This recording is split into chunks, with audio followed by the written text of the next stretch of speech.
Praise the Lord. இந்த நாளுக்காக நன்றி. இந்த காலை வேளையை கொடுத்த தேவாதி தேவன் நம் கர்த்தாதி கர்த்தர் ராஜாதி ராஜாவுக்கு கோடி கோடி கோடி நன்றிகளின் சூத்திரங்களையும் நேரெடுக்கிறோம். இந்த காலை வேளையில் ஆவியானவர் உங்களோடும் என்னோடும் பேச போகிற வார்த்தைக்கு விரோதமாக வானமண்டலத்தில் பொல்லாத கிரியை செய்கிற எல்லா பலவானையும் இயேசுவின் நாமத்தினால முந்தி கட்டி செபிக்கிறேன். இந்த காலை வேளையில் ஆவியானவர் கொடுக்குற வார்த்தை தீத்து 1ஆம் அதிகாரம் 14ஆம் வசனமும் 15ஆம் வசனத்திலும் ஆவியானவர் இடைப்படுகிறார்.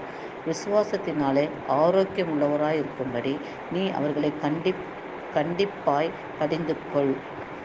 சுத்தம் உள்ளவனுக்கும் சகலமும் சுத்தமாய் இருக்கும், அசுத்தம் உள்ளவனுக்கு அசுவிசுவாசம் உள்ளவனுக்கும் ஒன்றும் சுத்தமாய் இராது. அவர்கள் புத்தியும் மனசாட்சியும் அசுத்தமாய் இருக்கும். ஆமென்.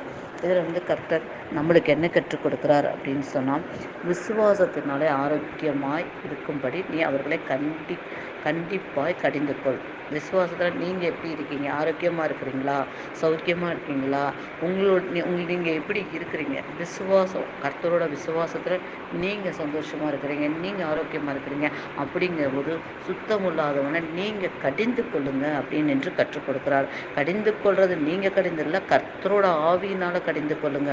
எல்லாரையும் கடிந்து கொள்ளக்கூடாது, கர்த்தரோட ஆவியினால் கடிந்து கொள்ளணும். சுத்தம் உள்ளவனாக இருக்கிறவன் சகலத்திலையும் சுத்தமாக இருப்பான். எந்த காரியம்னாலும் நான் பரிசுத்தமாக இருக்கேன்னா கண்டிப்பாக தேவனுக்காக பரிசுத்தமாக இருப்பான். அதே அசுத்தம் உள்ளவன் அசுவிசுவாசம் உள்ளவராக இருப்பான். எந்த காரியத்தையும் விசுவாசிக்க மாட்டான். விசுவாசிக்கிறவன் எப்படி இருப்பான் அப்படின்னு சொன்னோம்னா ஆரோக்கியம் உள்ளவனாக இருப்பான் என்று சொல்லியிருக்கேன். அப்போ அசுத்தம் உள்ளவன் எப்படி இருப்பான்? அசுவிசுவாசமாக இருப்பான்னு சொன்னான். அப்போ அவனோட புத்தியும் மனசாட்சியும் எப்படி இருக்கும்? அசுத்தமாக தான் இருக்கும் அப்படின்னு சொல்கிறாங்க.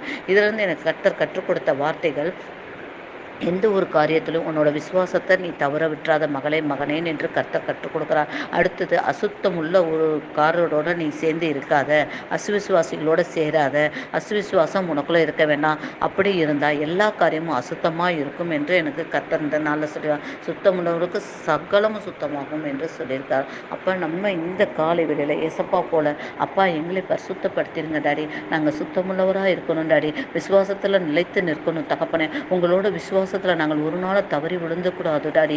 அப்பா நாங்கள் அந்த மாதிரி எந்த ஒரு காரியம் வருதுனாலும் உங்கள் கிருபை எங்களை தாங்கி நடத்தணும் தகப்பனே. இந்த கால வேளையில் கூட தகப்பனே, விசுவாசத்தில் நாங்கள் நிலைத்து நிற்கக்கூடிய அனுபவத்தை எங்களுக்கு கற்றுக் கொடுங்க தகப்பனே ராஜா. சுத்தமுள்ளாக இருக்கிறதுக்கு எனக்கு கற்றுக் கொடுங்க சுவாமி ராஜா.